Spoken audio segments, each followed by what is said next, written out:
पूर्वी का खेल खत्म। स्नेहा आ गई तूफान बनके और अब पूर्वी के मुंह पे लगने वाली है कालिक। यह वो पल है जिसका इंतजार हम सबको बहुत दिनों से था। जी हाँ दोस्तों, आज का एपिसोड कोई साधारण एपिसोड नहीं है। आज वो सच्चाई सामने आने वाली है जो पूर्वी ने बड़ी चालाकी से, बड़ी होशियारी से, बड़ी बेशर्मी से छुपा कर रखी थी।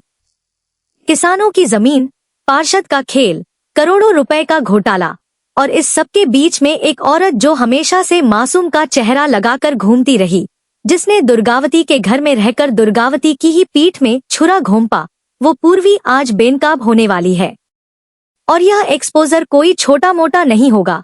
यह एक्सपोजर होगा सबके सामने, किसानों के सामने, दुर्गावती के सामने और हमारी स्नेहा के हाथों। स्नेहा जो हमेशा से इंसाफ की लड़ाई लड़ती आई है, आज वो पूर्वी का असली चेहरा पूरी दुनिया को दिखाने वाली है। तो अगर आपने अभी तक यह वीडियो लाइक नहीं किया तो अभी कर दीजिए, क्योंकि आज जो होने वाला है वो देखने के बाद आप खुद ब खुद लाइक कर देंगे। तो चलिए शुरू करते हैं और जानते हैं आज के इस धमाकेदार अपडेट को।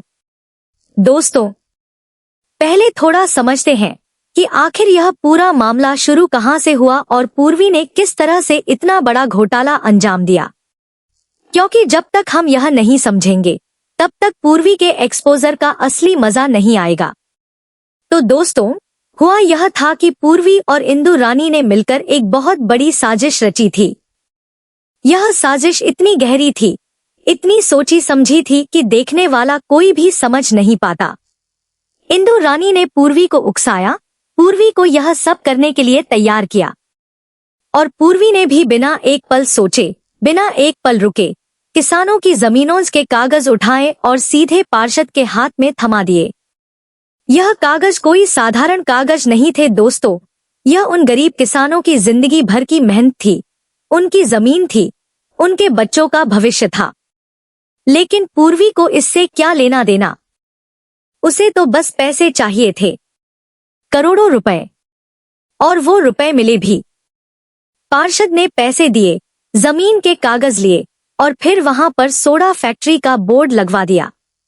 आधे पैसे इंदु ने रखे, आधे पूर्वी ने। दोनों खुश, दोनों मस्त। और दूसरी तरफ वो बेचारे किसान जिन्हें यह तक नहीं पता था कि उनकी जमीन के साथ क्या हो चुका है। अब इस सबके बीच में एक चीज थी जो पूर्वी ने कभी नहीं सोची थी, जो उसके दिमाग में आई ही नहीं थी, और वो थी दुर्गावती की रिहाई। पूर्वी को लगा था कि दुर्गावती जेल में रहेगी, लंबे समय तक रहेगी, और तब तक यह सब इतना आगे निकल जाएगा कि कोई कुछ कर ही नहीं पाएगा।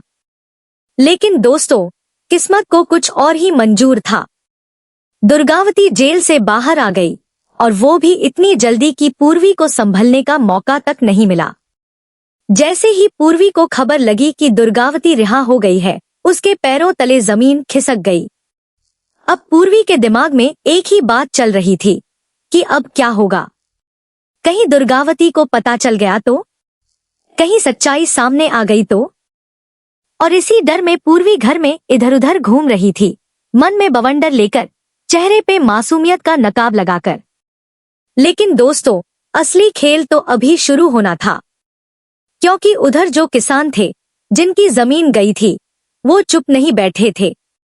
जैसे ही उन किसानों ने अपनी जमीन पर जाकर देखा कि वहां सोडा कंपनी का बोर्ड लगा हुआ है, उनके होश उड़ गए।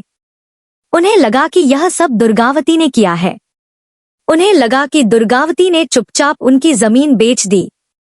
और इसी गुस्से में, इसी दर्द में वो सब मिलकर निकल पड़े इंसाफ मांगने। और इंसाफ के लिए वो पहुंचे हमारी स्नेहा के पास।